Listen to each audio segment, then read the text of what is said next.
Nous accueillons ce matin deux intervenants pour cette première conférence.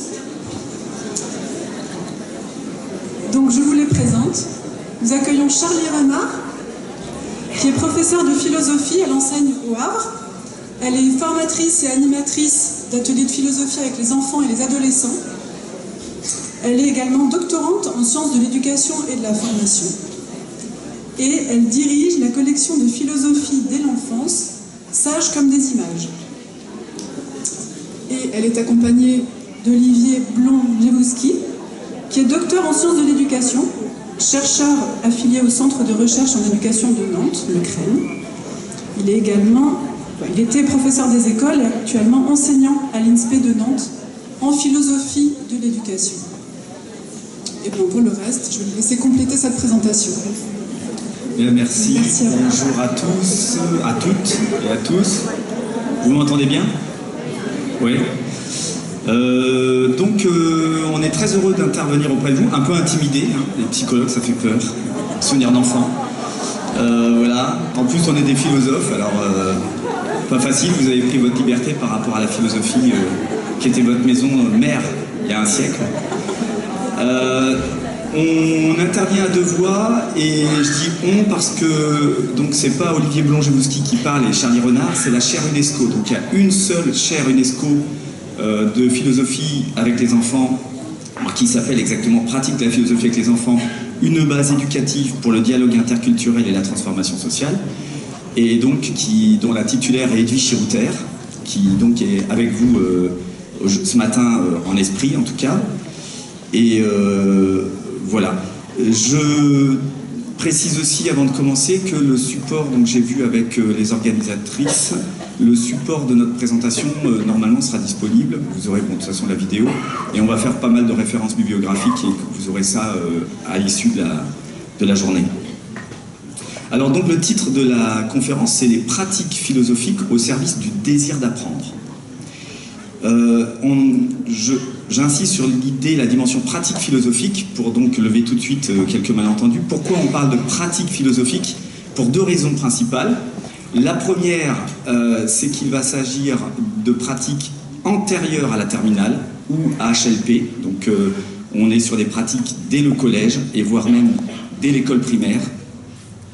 Et puis concernant ceux d'entre vous plus concernés par le lycée, ça concerne aussi évidemment la classe de terminale avec cette idée de la transformer, d'avoir une autre conception de la philosophie en terminale.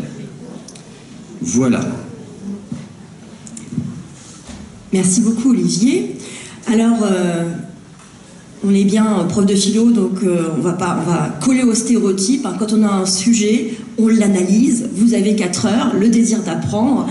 Alors, la question du désir d'apprendre mérite d'être posée avec précision. Tout d'abord, qui porte ce désir? Est-ce que c'est l'élève en tant qu'être singulier? Est-ce que c'est le professeur qui désire apprendre? Est-ce que c'est l'institution qui attend de lui qu'il désire apprendre? Ou bien l'enseignant qui projette sur lui ce désir ou qui projette son propre désir sur l'élève? Vient ensuite la question de apprendre quoi? Le désir n'est pas indifférencié. On peut avoir le goût d'apprendre certaines choses et non d'autres. Par exemple, on peut avoir le désir d'apprendre à danser, coder, ou même apprendre à aimer, mais pas forcément d'apprendre l'histoire ou les mathématiques. Donc l'apprentissage n'est jamais neutre. Il se rapporte à des savoirs particuliers, à des disciplines, à des expériences. Enfin, demeure la question du pourquoi apprendre. Et pourquoi apprendre, et peut-être même à quoi bon apprendre. Après tout, ces interrogations aujourd'hui prennent une acuité particulière. On entend parfois dans la bouche des élèves et même de leurs parents ce genre de remarques. Et si j'ai une intelligence artificielle qui fait mieux que moi, à quoi bon apprendre? Si je n'ai pas d'avenir, si j'estime ne pas avoir d'avenir, si je reprends l'affaire familiale ou si les études que je fais n'ont pas débouché, à quoi bon apprendre? Si ce n'est pas pour moi, parfois on entend ça aussi, ce n'est pas pour moi, à quoi bon apprendre? Si je n'ai pas la bosse des maths, à quoi bon apprendre? Et puis, si je considère que ce que l'école me transmet est faux, eh bien, à quoi bon, encore une fois, apprendre?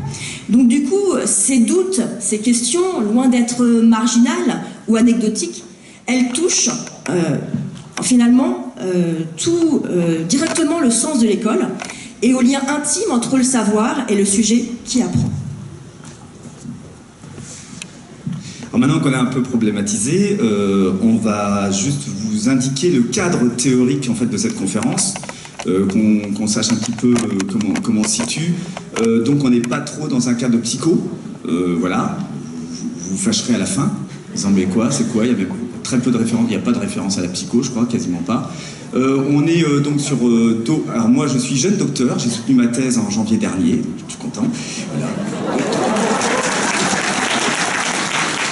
Et je vous le donne en mille, quel sujet? Le sujet des pratiques philosophiques et sur le rapport à l'écriture. Et entre autres, il y avait cette dimension du désir d'apprendre dedans, dans les enjeux de l'écriture. Et Charlie est doctorante et va soutenir, on l'applaudira, mais elle va soutenir à la fin de cette année. Bravo. Alors on a aussi beaucoup de sociologie de l'éducation, donc on espère auprès de vous qu'on ne sera pas des portes ouvertes, on fera comme si vous étiez néophyte. On est sur un cadre de sociologie de l'éducation avec un axe très fort sur les travaux de l'équipe ESCOL, Bautier, Rochex et puis l'AIR. Je pense que ces noms vous disent quelque chose. Vous avez l'air fâché, non? Ça va? Alors on aura pas mal d'éléments relatifs au rapport au savoir, avec les travaux historiques de Charlot, mais aussi les travaux récents d'un Québécois que nous adorons, Mathieu Gagnon, et qui travaille beaucoup aussi en didactique de la philosophie.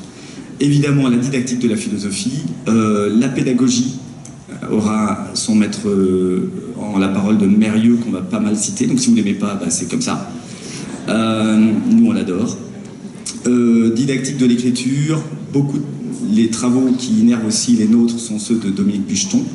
Et puis, bah, tout ce qui est relatif à un serveur des savoirs chez Astolfi, le sens de l'école chez Develay, et puis des articles que moi-même j'ai pu écrire sur la question. Voilà. Alors, bah, on a problématisé donc la question, la situation est grave, crise, je pense que vous êtes tous conscients, enfin ceux qui pensent qu'il n'y a pas de crise, bah, nous en tout cas c'est un postulat de départ, c'est qu'il y a crise. Et donc la question c'est comment enseigner à celui qui n'a pas de désir, comment donner le goût d'apprendre. Et donc selon mon maître à penser, Philippe Mérieux, dans la course effrénée que vivent nos enfants, nos adolescents aujourd'hui, qui sont fascinés par la vie en trompe-l'œil et en temps réel, la découverte du plaisir d'apprendre reste finalement l'acte fondateur de toute éducation. Mais le problème, c'est que c'est bien l'élève qui détient le pouvoir, comme le bébé détient le pouvoir sur sa bouillie. Et vous connaissez cette fameuse phrase, on ne donne pas à boire à un cheval qui n'a pas soif. Donc c'est l'élève qui détient le pouvoir, car si les savoirs lui préexistent, c'est lui qui, dans ses apprentissages et son développement, préexiste au savoir. C'est son attention qui est nécessaire, son engagement qui est requis, son travail qui seul peut le faire progresser. Toute chose précisément que nul ne peut décider à sa place. Alors il y a quelques jours, je suis tombée sur cette illustration qui fait partie d'une exposition à la BNF, et je l'ai trouvée très parlante pour notre sujet. Ces interrogations sur le sens et la valeur d'apprendre nous conduisent à une autre tension qui est particulièrement bien exprimée par Philippe Mérieux. Comment susciter le désir d'apprendre sans tomber dans la manipulation? Comment convaincre sans contraindre? Comment instruire sans domestiquer? Et donc l'image que vous voyez ici, elle est vraiment éloquente, hein. Elle date de 1900 et elle représente l'école telle qu'on l'imaginait plus tard en l'an 2000. Les élèves, casque sur la tête, branchés directement à une machine qui leur transmet le savoir, pendant qu'un enseignant alimente le dispositif, vous voyez, avec des livres comme ça. C'est une utopie techniciste, hein, mais c'est aussi une dystopie éducative. Elle met en scène le fantasme d'une transmission intégrale, immédiate, qui ne laisse aucune place à l'engagement du sujet. Or, précisément, l'apprentissage ne peut pas se réduire à une injection mécanique de savoir. Il suppose un mouvement de l'élève lui-même, une appropriation active, comme tu viens de le mentionner. Autrement dit, c'est l'élève qui détient le pouvoir. Nul ne peut le contraindre à se mobiliser sur des savoirs si lui-même n'en éprouve pas le besoin, l'intérêt ou même la pertinence. Cela signifie que le cœur du travail éducatif, réside dans cette articulation délicate, susciter l'adhésion sans forcer, orienter sans enfermer, donner forme sans formater. C'est donc ce paradoxe qui traverse toutes les pratiques d'enseignement et qui fonde la difficulté propre du métier d'enseigner. Alors, si le désir d'apprendre est essentiel, il faut aussi reconnaître qu'il se heurte à des entraves, souvent structurelles et institutionnelles. D'abord, les savoirs paraissent cloisonnés.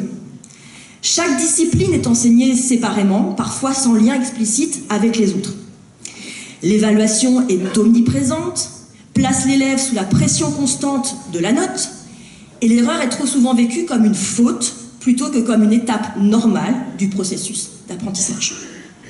Ensuite, l'organisation du temps scolaire fragmente les apprentissages. La succession rapide des cours et l'urgence imposée par les programmes réduisent la possibilité de s'approprier véritablement les savoirs. Et là, je fais référence à Hartmut Rosa qui parle de la question de la résonance. Je vous invite vraiment à aller lire ce qu'il dit à ce propos-là, justement, qui est un remède à l'accélération de nos sociétés. Et il développe notamment la notion de pédagogie de la résonance pour finalement retrouver du sens au cœur de cette aliénation temporelle, notamment. Enfin, la parole et les interactions ont une place limitée. Or, apprendre suppose d'échanger, de discuter, de confronter ces représentations à celles des autres. Réduire la parole à une fonction périphérique, c'est affaiblir la possibilité même du désir d'apprendre. Alors ces obstacles, ils ont été analysés par de nombreux chercheurs, tu en parlais tout à l'heure, Michel Develay, dans Donner du sens à l'école, insiste sur la nécessité de relier les savoirs pour qu'ils deviennent signifiants. Bernard Lahire, dans Savoir ou périr, qui est paru récemment, décrit quant à lui l'épuisement produit par la surcharge des programmes, la centralité de l'évaluation et la logique compétitive. Tous deux convergent sur ce point, les structures mêmes de l'école peuvent paradoxalement décourager le désir d'apprendre qu'elles prétendent susciter. Donc il y a ici un paradoxe. Alors, aux obstacles institutionnels s'ajoutent des entraves plus subjectives, qui touchent aux dimensions affectives, identitaires et épistémiques du rapport à l'apprentissage. D'abord, la vulnérabilité de l'élève face à l'échec. Apprendre suppose toujours d'accepter une forme d'exposition, de se confronter à ce que l'on ne sait pas encore. Or, cette position peut être vécue comme une fragilité, parfois insupportable pour les élèves. La peur de l'erreur et du jugement empêche alors d'entrer pleinement dans l'activité d'apprendre. Ensuite, la souffrance scolaire. Elle se traduit souvent par un sentiment d'injustice.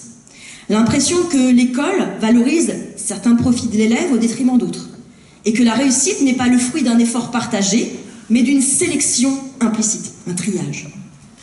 Cette expérience, largement documentée, nourrit le décrochage et le désinvestissement. Enfin, il faut évoquer aussi le rapport épistémique lui-même. Lorsque les savoirs sont perçus comme figés, réservés aux bons élèves, ils cessent d'apparaître comme des ressources vivantes pour l'individu, ouvertes à l'interprétation et à la discussion. Ils deviennent un patrimoine extérieur, inaccessible, c'est pas pour moi, et donc étranger au sujet qui apprend. On voit bien, à travers ces dimensions, que le désir d'apprendre ne peut être pensé indépendamment de l'expérience scolaire vécue par les élèves. C'est une construction fragile, toujours susceptible d'être entravée par les dynamiques affectives, identitaires et sociales. Bon, évidemment, je ne sais pas si des intervenants en ont parlé hier, mais je pense que vous voyez tous la situation avec ce virage, cette révolution qui est de 2022, qui est l'intelligence artificielle. Moi, je suis formateur d'enseignants à l'université. C'est bien complexe de susciter le désir d'apprendre même de nos étudiants, entre autres de s'emparer de leur mémoire professionnelle. Je pense que c'est une problématique très forte au lycée, déjà présente au collège, un petit peu plus absente à l'école, et quoique, il se projette. Je trouve que Philippe Mérieux, dans sa tribune qui date de 2023, et on est vite dans la péremption en fait dans ce domaine, il résume assez bien la situation et il fait écho. Je vous recommande un petit opuscule qui est sorti de Camille Desjardins, qui porte comme titre « À quoi bon encore apprendre ?» Voilà. Donc on est sur la problématique de ChatGPT, parmi d'autres, hein, il y en a d'autres, mais voilà. Et donc le danger de ChatGPT, nous dit Philippe, ce n'est pas dans la fraude, pas grave ça, qu'il permet, au contraire c'est pas mal ça, mais dans le rapport aux connaissances qu'il promeut. ChatGPT, bien plus encore que les traditionnels moteurs de recherche, comble le désir de savoir, le désir de posséder, et tue le désir d'apprendre, donc le désir d'être en devenir, de se transformer. Il donne des réponses immédiates, objectives, et abolit ainsi la dynamique du questionnement. Il produit des certitudes qui enquistent la pensée. Tout le contraire de ce qui incombe au professeur, susciter des interrogations pour libérer les préjugés. La vie est belle. Voilà, on a posé des constats.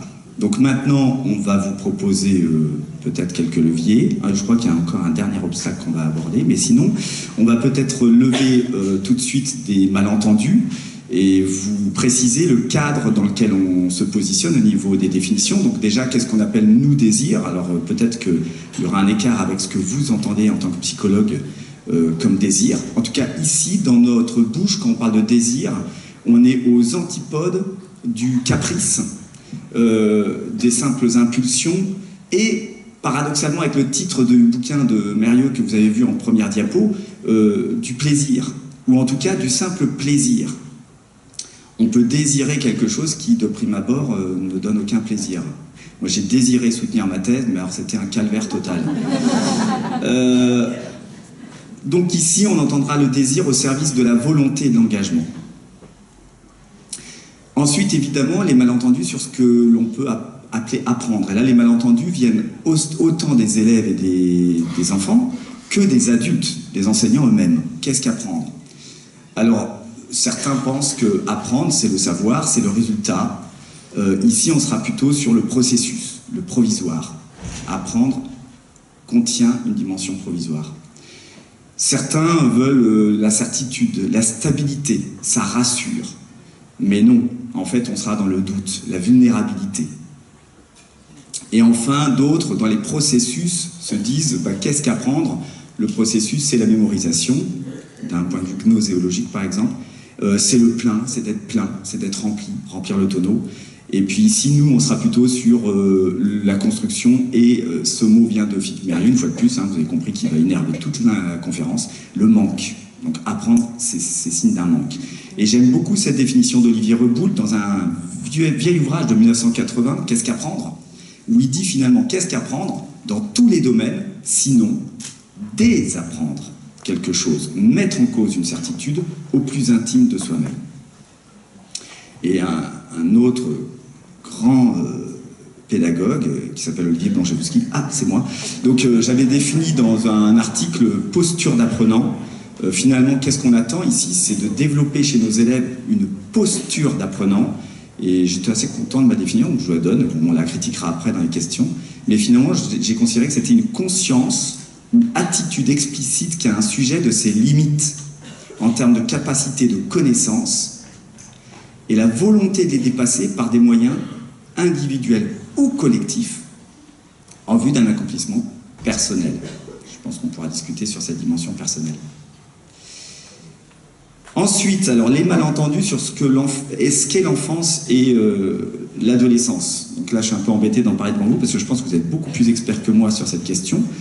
Mais disons que si on considère l'enfant que comme un être inachevé, il est inachevé, on est tous d'accord, mais qu'on n'est que sur la dimension fragilité, qu'on n'est que sur l'être en devenir, on oublie en fait une dimension fondamentale, et nous on va insister là-dessus en philosophie avec les enfants, c'est que c'est aussi un être complet, maintenant, présentement, qui a des droits, dont un droit fondamental qui est d'exprimer son opinion, qui pense, contrairement à ce qu'on voudrait nous faire croire, il pense dès le plus jeune âge, il a un présent, et donc on va vous inviter à quitter la pédagogie des préalables que nos gouvernements successifs, nos derniers ministres adorent. Nous, on va s'inscrire un petit peu en faux par rapport à ça, pour être sur une pédagogie des conditions. Donc cessons de dire plus tard, soyons dans le présent, réunissons les conditions, plutôt que de toujours vouloir qu'il y ait des préalables. D'abord, tu apprends à écrire, après, tu penseras. D'abord, tu apprends ceci, après, non. Dès maintenant, on fait. Et enfin, gros malentendu sur ce qu'est l'école. L'école, la skolé, ça vient du grec, et skolé, c'est le lieu du loisir. Skolé veut dire loisir. Donc c'est ce qui protège l'enfant du monde du travail. C'est ce qui protège de l'aliénation. Et finalement, quittons l'idée d'une école qui est lieu de conformisation au profit d'une école qui est lieu d'apprentissage, d'émancipation. Et ça, c'est un travail à faire avec nos élèves, mais surtout avec nos enseignants.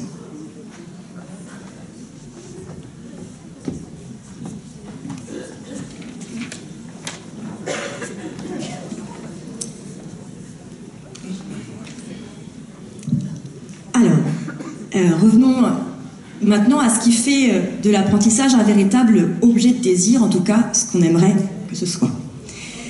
Apprendre, c'est toujours plus que mémoriser des connaissances. Comme le dit Bernard Charlot, apprendre, c'est toujours se construire soi-même dans une relation au monde médiatisée par les savoirs. Apprendre, c'est donc se transformer, élargir sa manière d'habiter le monde. Et cette transformation qui parfois fait peur aux élèves. Mais ce désir d'apprendre, il n'est pas inné. Il n'apparaît jamais spontanément, de manière abstraite. Il est construit, situé, traversé par les appartenances sociales et les projets d'avenir. Il naît dans un contexte, dans une histoire, dans une projection vers ce qui est possible. On peut alors distinguer 3 dimensions fondamentales du désir d'apprendre. Et donc là, j'ai repris la typologie de Bernard Charlot et du groupe Pescol, et puis j'ai essayé justement de l'adapter en fait à la question du désir d'apprendre. Première dimension, dimension épistémique, le désir émerge si le savoir est présenté comme incertain, complexe, problématisable, et non comme un bloc figé. Et si vous vous souvenez de ce que disait Olivier à l'instant sur la question de ChatGPT, et bien, ce qui est vraiment intéressant, c'est aussi de voir qu'en fonction des rapports épistémiques au savoir des élèves, eh bien, ils ne vont pas utiliser l'outil de la même manière. Et ça peut être aussi, par exemple, si je veux simplement je pense que le savoir, il existe au préalable et qu'il faut simplement le cueillir, eh bien, je vais faire un prompt, vous savez, c'est la question qu'on pose à ChatGPT, et je vais me satisfaire du premier jet qu'il va me donner. Alors que si j'ai un rapport au savoir beaucoup plus constructiviste, c'est-à-dire quelque chose qui s'élabore, qui se questionne, qui doit se justifier, etc., eh bien, je vais pas me satisfaire de ce premier jet de ChatGPT et je vais essayer de le travailler, de le questionner, le nuancer, voire le contredire. Et donc, vous voyez, il y a un peu comme une spirale ascendante ou descendante selon qu'on utilise l'outil avec certains types de rapports au savoir. Mais ce qu'il y a de pire, c'est que l'outil lui-même peut entretenir un certain type de rapport au savoir. Ne serait-ce que parce que il me propose des questions, il me dit veux-tu savoir, que veux-tu que je t'explique facilement la théorie quantique?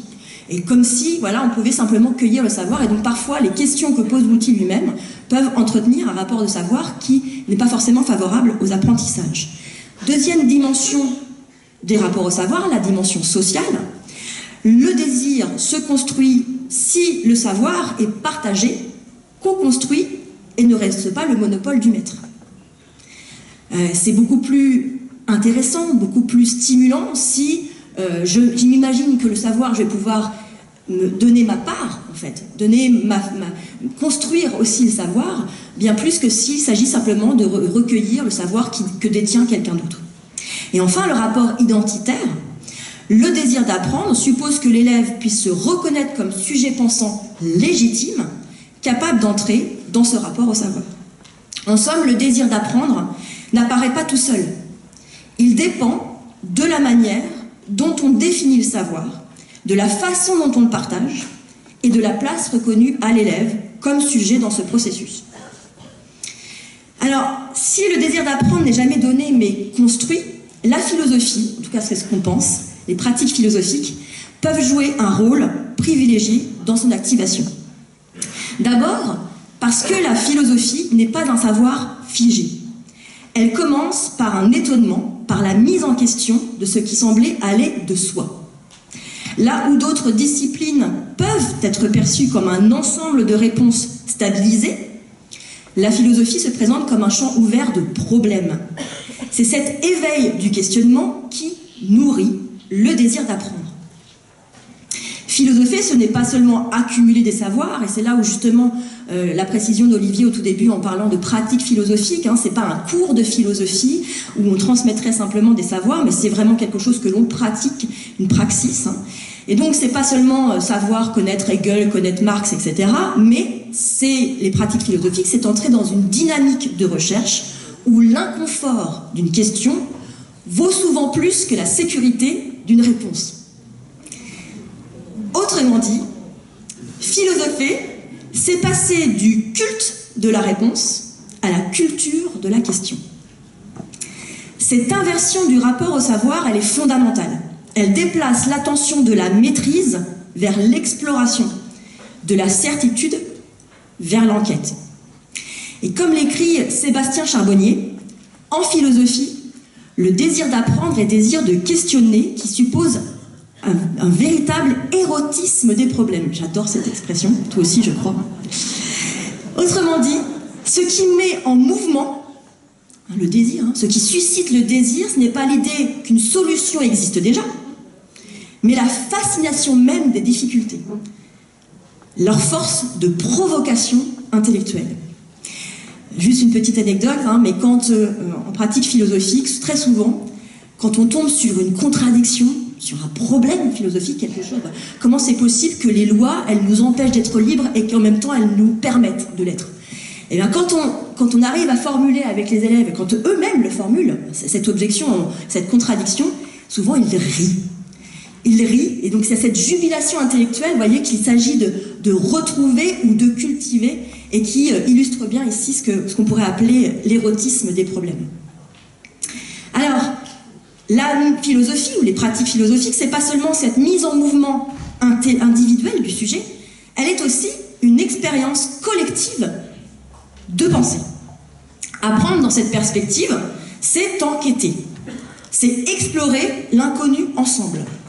Loin de se réduire à l'acquisition d'un savoir déjà constitué, l'acte d'apprendre se rapproche alors d'une enquête partagée où chacun avance avec ses propres hypothèses et ses propres tâtonnements.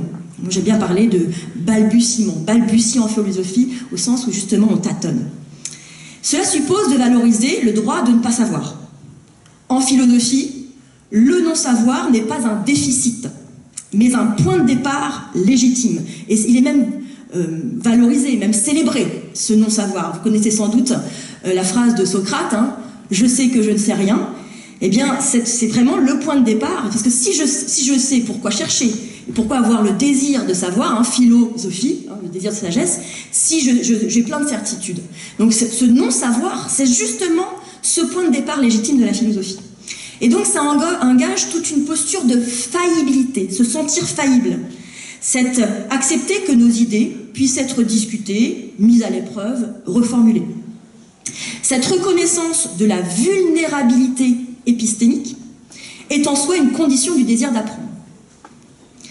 Autrement dit, le désir d'apprendre se nourrit ici de l'expérience partagée d'une pensée en mouvement, où le collectif devient le moteur de l'exploration intellectuelle. Enfin, les pratiques philosophiques permettent de reconfigurer le rapport au savoir par le dialogue. D'abord, en redonnant du sens. Dans l'échange philosophique, l'élève devient véritablement auteur de sens, un interlocuteur valable, selon la phrase de Lévin, dont la parole compte.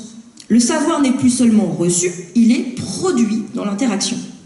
Ensuite, par une forme de pédagogie inverse, le professeur n'est pas seulement celui qui transmet, mais il apprend aussi de ses élèves.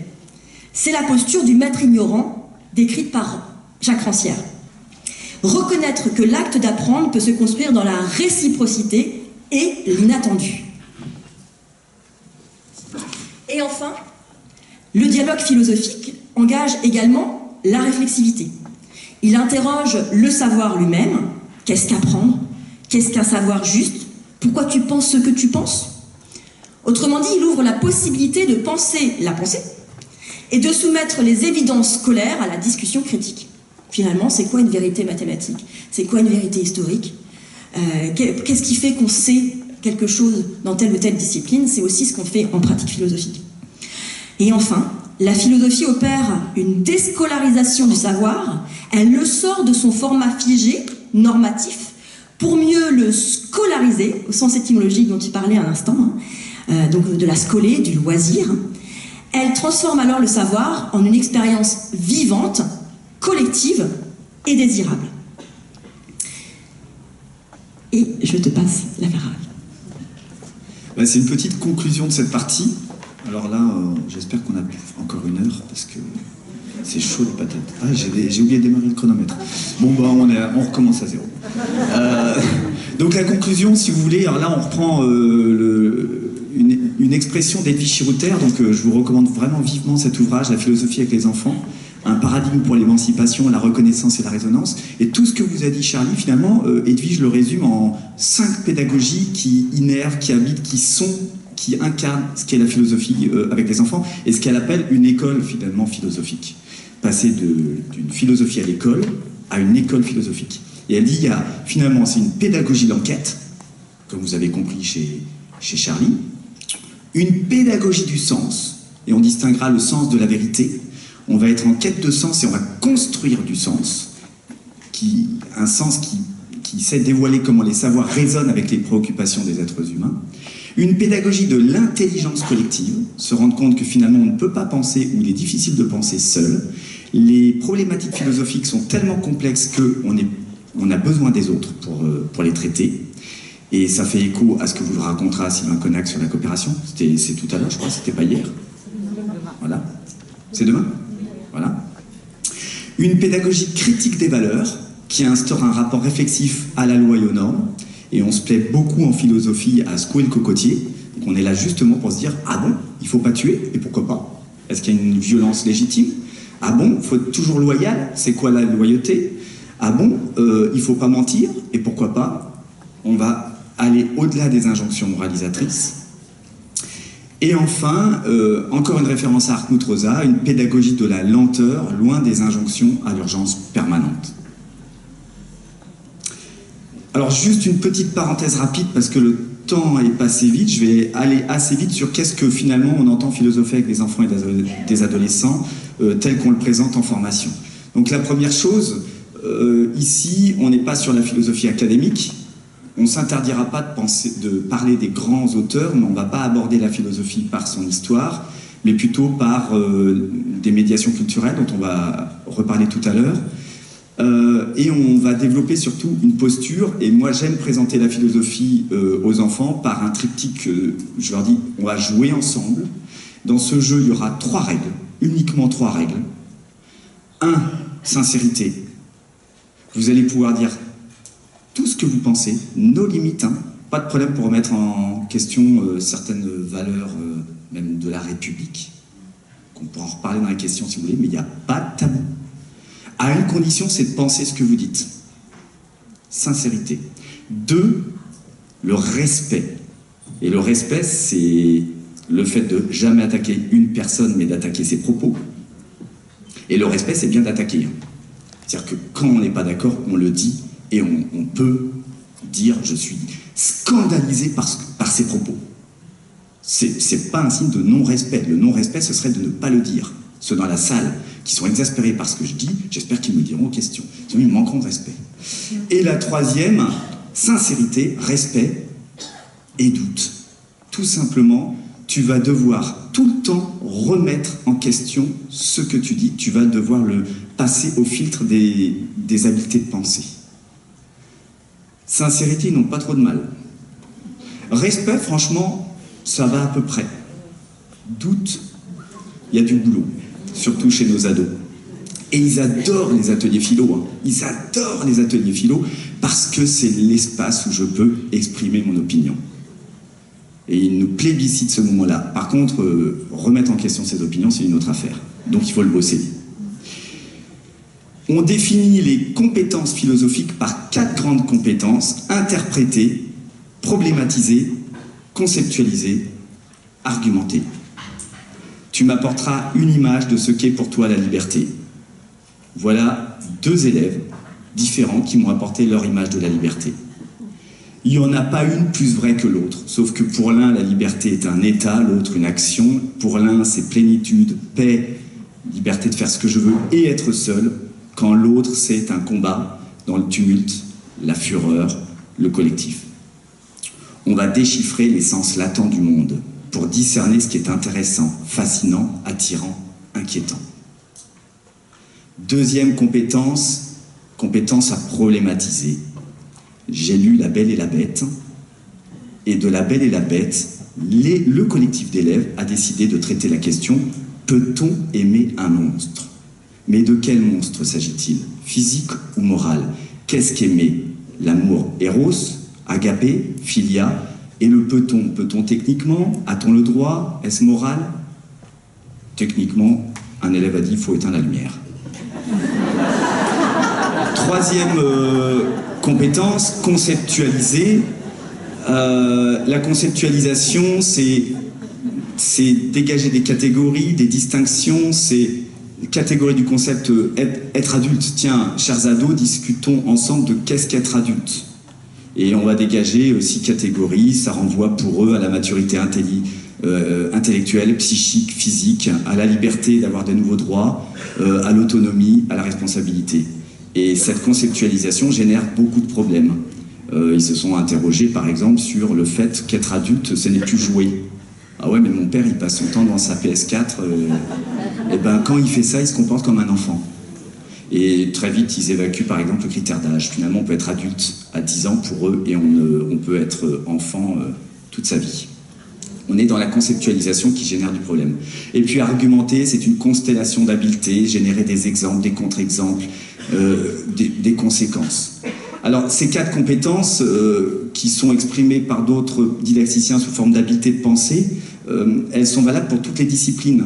D'où l'intérêt de faire de la philo avec les enfants, parce qu'en fait, on prépare, on est avec, parce qu'on n'est pas dans les préalables, on est avec toutes les disciplines. Le physicien, le mathématicien, il interprète, problématise, conceptualise, argumente. Là où il sera en classe de philo, c'est que le sujet lui-même sera philosophique. La question philosophique touchant au QSV, question socialement vive, mais avec cette particularité de tenter à une universalisation qui fait que le problème doit être valable pour l'Antiquité, pour tous les pays, pour toutes les cultures, en tout lieu, et être central.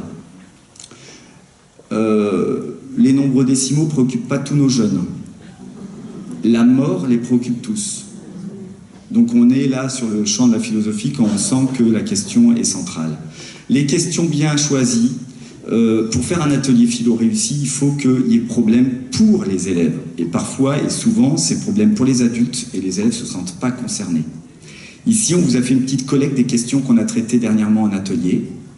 On n'a pas trop le temps de toutes les aborder, mais c'est pour vous montrer. Moi, j'aime beaucoup « Faut-il toujours obéir ?» Voilà, je vous ai dit, on n'est pas dans la moralisation. Peut-on vouloir être méchant? Et Charlie pourrait vous en parler 3 heures. Elle est très contente d'un des derniers ateliers où ils ont jubilé sur la question « Jusqu'où va la loyauté ?»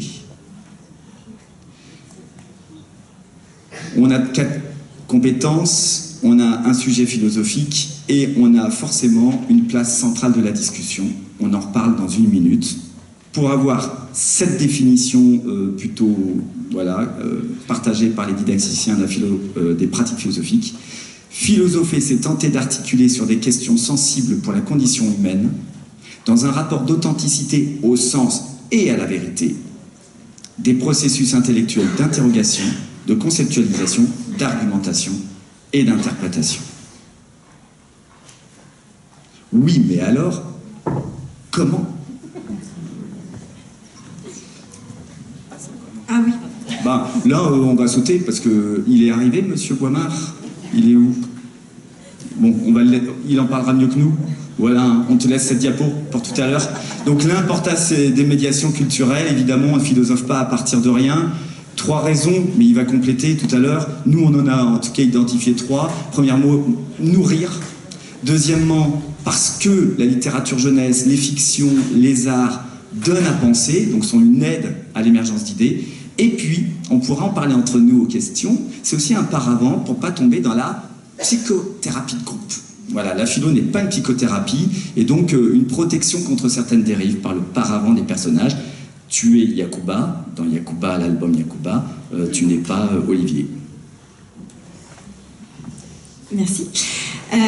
Alors, on va vous présenter, si on a le temps, j'espère, les deux modalités possibles, enfin plus classiques en philosophie, en pratique philosophique. D'abord, les modalités orales, où finalement le dialogue philosophique, c'est pas un simple échange de paroles. Et là, je rejoins à nouveau une distinction qui est faite par le groupe Escole entre exprimer, s'exprimer, communiquer et élaborer. Hein. On n'est pas simplement dans l'expression ou simplement la communication, mais aussi dans l'élaboration. Et donc, c'est un dialogue vivant. Il engage, il oblige à questionner, à rebondir, à écouter, à reformuler. Ça fait partie aussi des 3 règles que tu disais tout à l'heure. Il incarne donc l'apprentissage dans une expérience située où le désir naît de la rencontre entre des points de vue différents. Ce dialogue il peut prendre des formes variées. Discussion à visée démocratique et philosophique, DVDP, communauté de recherche philosophique, CRP, ou atelier de type Arche. Autant de dispositifs divers mais qui partagent un même principe, penser ensemble. On passe alors d'un élève spectateur, tenu à distance, à un élève acteur de parole et de pensée. Et les effets sur le désir d'apprendre, ils sont notables. La valorisation de la parole de chacun nourrit le sentiment d'exister comme sujet pensant. Ça travaille aussi l'estime intellectuelle. La découverte du plaisir de chercher collectivement devient le moteur même du désir. Et enfin, la réactivation permanente du questionnement devient le moteur aussi du désir. Ainsi, l'oral philosophique, c'est pas seulement l'occasion de parler.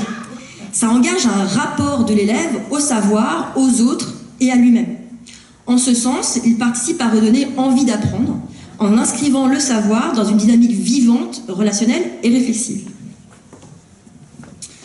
Modalités orales qui ont une grande histoire, 40 ans, 50 ans maintenant d'histoire des pratiques philosophiques et 70 ans, oh là là, on est vieux déjà. Donc une vieille histoire déjà, mais qui est très focale orale. Et dans mon travail doctoral, j'ai justement, si ça vous intéresse, vous viendrez me voir, je vous ferai un résumé de ma thèse qui fait 600 pages. Vous pouvez la lire, elle est en ligne. Et donc on a insisté sur une autre modalité qui est centrale, qui est la modalité scripturale. Et l'AIR montre bien que les difficultés scolaires et le désir de savoir, il faut bien aussi de cet éloignement de la culture scolaire et d'un oral scriptural. Et pour accéder à cet oral scriptural, c'est pas mal de parler comme un livre, mais c'est pas mal aussi d'écrire. Une écriture pour penser, une écriture qui oblige à ralentir, à préciser, à relire, qui favorise des moments de solitude.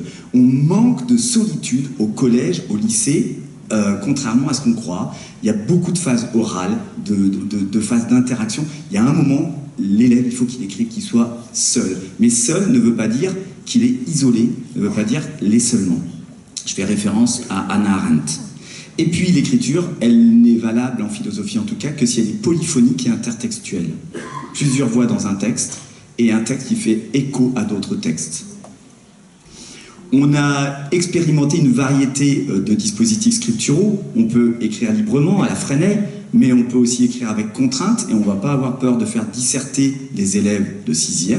Nous, on a fait disserter des élèves de CM1 et ils ont jubilé. Et c'est une forme d'écriture qu'ils ont privilégiée, qu'ils ont beaucoup aimée, parce qu'elle n'était pas évaluante. On peut écrire seul ou à plusieurs, on peut écrire linéairement et non linéairement. Et les effets sur le désir d'apprendre, c'est déjà l'importance de la trace, c'est-à-dire que l'oral ne laisse pas de traces, l'écrit laisse des traces, et des traces qui peuvent être privées, donc on n'interdira jamais à un élève de ne pas montrer ses traces en philosophie, il peut les garder pour lui.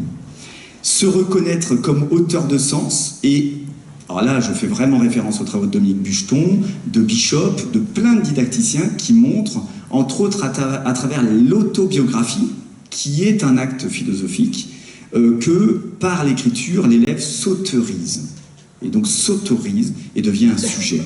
Le sujet écrivant, mais le sujet pensant. Et identifier un droit fondamental qui suit celui du droit à l'écriture. Et notre école a plutôt tendance à construire l'écriture dans le séparatisme. Il y a l'écriture pour les bons et l'oral pour les mauvais. Moi, je défends une démocratisation de l'écriture pour tous. Et la dissertation, soit on l'élimine, soit tout le monde disserte. mais c'est trop facile de dire la dissertation pour les élèves de lycée général, pendant que les élèves de lycée pro, c'est même pas de philo, et quand il y a philo, c'est qu'à l'oral. On va applaudir. Donc l'écriture philosophique n'est pas seulement un produit final, c'est un laboratoire de pensée qui donne à chacun la possibilité de se reconnaître comme sujet en train d'apprendre. Là, il me reste une bonne demi-heure, 3/4 d'heure, 1 heure? Non, 5 minutes. Si on veut, 5 minutes. Donc je n'ai pas du tout le temps de vous présenter mes travaux doctoraux, je veux juste vous donner envie de lire ma thèse. Voilà. Alors je dis ma thèse, c'est sa thèse, parce qu'on l'a faite à 2 la thèse. Et vivement les thèses qu'on pourra soutenir à plusieurs. Donc voilà, on est un groupe de recherche Fil de Zec, on a travaillé 4 ans sur l'écriture philosophique. On a élaboré de nombreux outils. Et on n'a pas le temps de les détailler ici, mais partir de soi, hein, je ne sais pas si Michel Boimard sera... Serge Boimard sera d'accord. Cette importance, on pourra en reparler, mais en plus ça vous touche vous, mais cette place de l'intime. Distinguer intimité de l'intime, de l'extime, mais ce rapport à soi, moi je reste persuadé qu'il faut que l'élève se pose, lui, dans son moi, pour passer au jeu. Et donc partir d'un récit de soi. Écrire de façon non linéaire. L'écriture post-it extraordinaire qui ouvre des potentiels. La poésie philosophique. Et là, vraiment, vous lirez à la maison ces 2 poèmes écrits par des élèves de 6e, très très émouvants, sur l'identité. Et vous verrez la profondeur de la philosophie. Des mini-dissertations à 23 mains, c'est-à-dire par des cercles d'auteurs. Là même avec les grands, hein, que ce soit le collège ou le lycée, moi par exemple, là ce que vous pouvez voir, alors, on n'a pas le temps de le lire non plus, mais c'est vraiment partir de l'écriture fictionnelle pour problématiser en philosophie. Là c'est des élèves de HLP, c'est Humanité, Littérature et Philosophie, c'est une nouvelle spécialité qui est depuis la réforme au lycée. Et ils ont comme thématique en terminale qui est merveilleuse, c'est la recherche de soi. Et pour justement ne pas leur plaquer des problématiques toutes faites, je voulais que vraiment ça émerge de l'écrit fictionnel. Et donc je leur ai proposé un inducteur en fait pour écrire un écrit fictionnel. C'était la phrase « Ce matin-là, je me levais avec la ferme intention de partir à la recherche de moi-même ».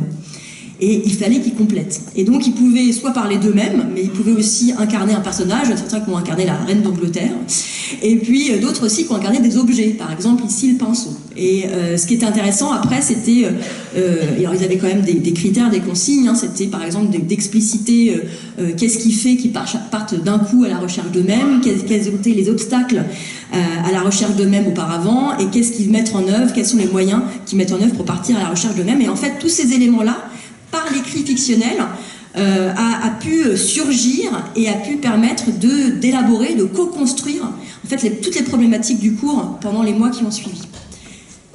Et puis, est-ce que j'ai le temps de parler ça vite? Non, je ne parle pas de ça du coup. Voilà. On conclut? Ok, ça va, ça je passe. Vas-y. Juste vous dire que les résultats de notre recherche, donc à 2, tout un collectif, pardon, on n'était pas 2, on était tout un collectif. Ce qui est remarquable sur les pratiques philosophiques et scripturales, c'est d'abord le potentiel, mais ça on n'en doutait pas, mais c'est ce qui fait écho à la première diapo sur le désir déclaré. Les élèves ont vraiment du désir, mais alors du désir qui fait souffrir. C'est-à-dire qu'ils disent tous, dans des entretiens que j'ai menés avec eux, ils disent non mais la philo, stop quoi. C'est trop dur, mais je veux continuer. Donc on a je voudrais arrêter, mais je veux continuer. Donc le désir, c'est pas juste le plaisir. Écrire pour soi, ça on en reparlera peut-être avec Sylvain Connac, mais un postulat actuellement de l'écriture, c'est que pour donner du désir d'écrire, il faut écrire pour être lu. Et c'est clair, c'est vrai. Sauf qu'en philo, on a constaté le désir d'écrire pour soi, pour n'être lu par personne. Ça, c'était assez détonnant. Et tout à l'heure, je vous parlais de pédagogie inverse, et ce qu'on a pu remarquer aussi, c'est que ça travaillait la posture des enseignants eux-mêmes, qui passent du correcteur du texte au lecteur. Et là, c'est vraiment important aussi pour susciter le désir d'apprendre et d'écrire, c'est que la personne qui me lit ne soit pas quelqu'un qui me corrige, mais qui me lise authentiquement. Ben voilà, je crois qu'on va être obligé de s'arrêter là. Non, on a une seconde, mais bon, voilà. En fait, grosso modo, bon, on est embêté parce qu'on avait prévu encore 1 heure, mais grosso modo, ce qui nous semble remarquable dans la philosophie, c'est cet outil d'émancipation qui réconcilie le registre social et épistémique. Et Boschek et Rottier ont bien montré qu'un gros problème des malentendus scolaires, c'est cette rupture entre registre social et registre épistémique. Et nous, on arrive à le réconcilier. C'est d'adopter des postures libératrices. Et oui, nous rendons nos élèves insoumis grâce à la philosophie, mais pas désobéissants. Et on ne confondra pas les deux. Oui, on les invite au pas de côté, mais pas au hors-sujet. Oui, on les invite à l'insolence. Il n'y a rien de plus remarquable et d'important que l'insolence, qui n'est ni arrogance, ni arrogance. Et on les invite à la normalité, non à la normalisation, mais à la normativité, c'est-à-dire construire les normes plutôt que subir les normes. Donc cette approche non scolarisante de la philosophie en fait un authentique enjeu politique. Bon, là, c'était pas mal, hein. Là, voilà, on va s'arrêter là-dessus.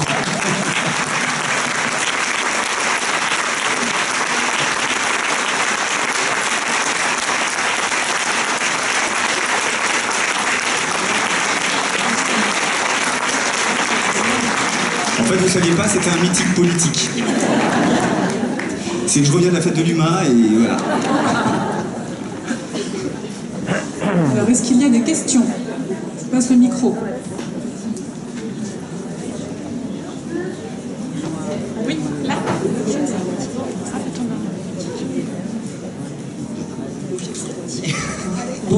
Bonjour et merci pour votre exposé. Moi, je me pose une question sur votre... Alors, ça me paraît très bien, tout ça. Mais sur la posture, donc vous avez dit que vous faisiez des formations, je suppose que vous formez des enseignants à ce travail. Est-ce que c'est pas un peu compliqué quand on est enseignant de prendre un peu votre position, quoi, enfin, d'être un peu libre, plus libre de l'institution, patati patata. Et ouais, c'est très bien, hein, mais je me pose des questions là-dessus. Est-ce que vous êtes... Pour l'instant, il n'y a que vous qui êtes intervenu ou il y a déjà des enseignants qui pratiquent Voilà, c'est ça ma question. Merci. Merci beaucoup pour votre question. Alors, il y a déjà beaucoup d'enseignants qui pratiquent, hein, comme le disait Olivier tout à l'heure, c'est des pratiques qui ont déjà 70 ans. Et qui justement il y a de la formation depuis déjà pas mal d'années, notamment en France avec le diplôme universitaire à l'université de Nantes. Et puis effectivement, vous avez raison de le mentionner, le changement de posture qui demande vraiment du travail pour les professeurs, mais aussi toute l'équipe pédagogique, hein. Et c'est un petit peu ce sur quoi on voulait terminer notre conférence, c'est-à-dire que tant que ça reste des moments isolés, c'est compliqué à mettre en œuvre si après, le reste du temps, on radopte une posture plus descendante. Alors que l'idée, et c'est sur ce quoi on voulait terminer, c'est qu'on passe d'ateliers isolés à une école philosophique. Une école philosophique qui travaillerait par exemple l'interdisciplinarité, le fait que par exemple cette posture-là et cette approche-là, on la travaille dans d'autres disciplines comme l'histoire, comme les mathématiques, par exemple avec des thèmes transversaux. Si on pense à, par exemple, la notion de temps, qui peut tout à fait être abordée en histoire, mais aussi en français, mais aussi en EPS, pourquoi pas, hein. La question du temps est importante aussi, la question de l'espace, et même une notion qu'a travaillé une de nos professeurs des écoles dans ton Léa, c'est la notion de frontière, qui peut être hyper intéressante aussi dans plein de disciplines différentes. Donc la notion d'interdisciplinarité et puis aussi d'interdegré. Donc en fait l'idée c'est que cette posture elle soit pas juste quelque chose qu'on adopte dans une bulle, dans un moment isolé, mais qu'elle transforme l'école en fait. Mais donc ça forcément faut du temps. Est-ce que dans la question il y avait une allusion au contexte idéologique contemporain et aux politiques, ou c'était vraiment par rapport aux enseignants dans l'établissement ? Non, la question c'est dans quelle mesure les élèves se sentent assez libres par rapport... Alors si c'est vous, je pense qu'il n'y a pas de problème parce que vous êtes hors école, on va dire, hein. Mais au quotidien, on voit bien qu'ils ne se sentent pas toujours forcément libres. Alors ouais, non mais c'est très... dans la conception, tout ça, c'est très bien, mais il y a toujours le blocage. Voilà, c'était ça la question.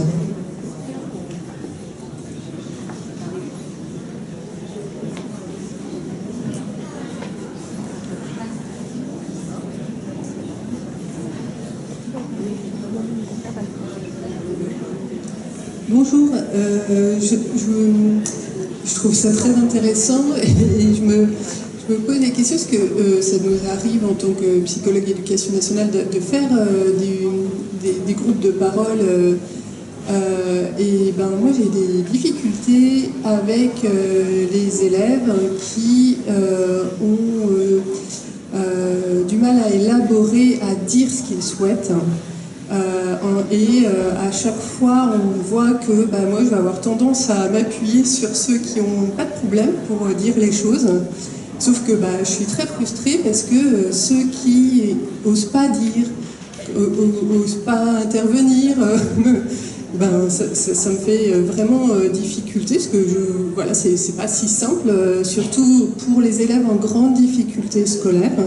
Même quand ils sont en petit groupe, et le rapport à l'écrit, c'est une vraie question parce que j'essaye à l'oral et puis à l'écrit de repartir et en fait c'est très difficile de les aider à poser les choses, mais je pense que peut-être je manque de formation par rapport à ça. Et j'avais une autre question sur la définition de posture d'apprenant, sur la conscience ou attitude explicite. Alors moi je suis assez, en ce moment on n'arrête pas de parler de connaissance de soi, de conscience de soi, et moi je suis très critique par rapport à ça, sur la question de la langue en fait. Et Giuliani qui était là hier disait que on a un savoir insu à nous-mêmes et que grâce au langage, là tout d'un coup l'autre vient dire « Ah oui, c'est de ça dont tu parles ». Et le fait de couper, de scander la parole. Mais je suis un petit peu très critique sur le... C'est pour ça que je demande à les philosophes. En ce moment, on n'arrête pas de nous demander de faire des ateliers de connaissance de soi. Et ça me pose véritablement problème parce que moi, je pense que nous devons un peu désorienter nos élèves sur la connaissance de soi. Parce que quand on commence à leur demander ce qu'ils souhaitent ou ce qu'ils veulent, on est beaucoup plus dans la détermination que de l'émancipation. Et moi, j'aime bien les désorienter. Et donc, qui ne se connaissent pas trop, justement, par rapport à cette autodétermination qu'on leur demande aujourd'hui. Merci, elles sont vraiment pour vos questions très intéressantes. Pour la première question, ce à quoi ça me fait penser, c'est aux différents rôles qu'on peut avoir dans l'atelier philo. Et notamment le fait qu'on peut aussi prendre la parole, non pas simplement pour exprimer ou dire ou élaborer sa pensée, mais pour reformuler la pensée d'un autre ou synthétiser ce qui vient d'être fait. Et donc ce passage de je commence simplement, justement je ne m'expose pas en parlant de moi, mais simplement en faisant état de ce qui a pu être dit dans l'atelier, soit en reformulant les propos d'un autre, ou même avec le paravent du personnage, tout à l'heure qu'on parlait à propos des médiations culturelles. Finalement, si je parle d'un personnage dans une histoire, je peux très bien parler de moi-même, mais je parle du personnage, donc je ne m'expose pas aux yeux des autres. Et donc ça me fait vraiment penser aux dimensions affectives et identitaires du rapport au savoir du groupe Escole, il y a des leviers, des moyens de faire en sorte que l'exposition de soi en fait soit atténuée, soit en donnant des rôles intellectuels en fait dans l'atelier. Voilà, c'est à ça que ça me fait penser, mais peut-être que tu voulais rajouter quelque chose sur ce premier point. Oui, juste, ça fait écho donc à cette histoire de la pédagogie des préalables et pédagogie des conditions. Il faut réunir les conditions. La philosophie avec les enfants, c'est beaucoup développé auprès d'enfants allophones, beaucoup en éducation prioritaire et beaucoup en SECPA. Il y a des ouvrages entiers sur la philosophie en SECPA. Et c'est réunir les conditions de l'expression. Et là, bon, il y a la médiation culturelle, il y a la médiation par le dessin, enfin il y a beaucoup d'outils en fait. C'est-à-dire que juste mettre les enfants en cercle et discuter, oui, on va avoir ce problème, je ne sais plus qui me parlait, mais on va avoir ce problème du langage, du rapport au langage. Donc voilà, juste ça que je voulais ajouter. Et sur la deuxième question que je trouve vraiment intéressante aussi, effectivement tout à l'heure Olivier il a utilisé l'expression partir de soi, qui est une expression que j'affectionne énormément, qui est née aussi de notre travail ensemble. Et en fait partir de soi dans les deux sens, c'est-à-dire je pars de moi, c'est-à-dire que je réfléchis sur ce à quoi je pense, mes valeurs, mes goûts, etc. mais pour en partir aussi. Et donc finalement, c'est aussi, dans la dimension philosophique, c'est de trouver ce qu'il y a d'universel en nous. Et c'est vrai que cette tendance individualiste aussi me pose question, parce que il faut, pour moi, selon moi, il faut aussi un moment où on travaille le commun. Et notamment sur la question de l'orientation, par exemple, c'est pas seulement qu'est-ce que je veux faire dans le monde qui m'accueille, mais aussi qu'est-ce que je pense d'un point de vue collectif et le travail du commun, quoi. Le goût du commun, même, on va dire. Alors, je ne sais pas si aussi tu faisais allusion à ça, mais il y a un très bel article, enfin pour moi je le trouve très beau, d'un pédagogue que vous connaissez peut-être qui s'appelle Philippe Mérieux, je crois, voilà, qui a un article où il invite à rompre avec l'idéologie du développement personnel et du bien-être, en disant passons au bien devenir. Et la philo avec les enfants s'inscrit complètement, et nos travaux, dans cet article de Philippe Mérieux que je vous recommande. Merci à vous. Vous êtes passé, je crois qu'on peut...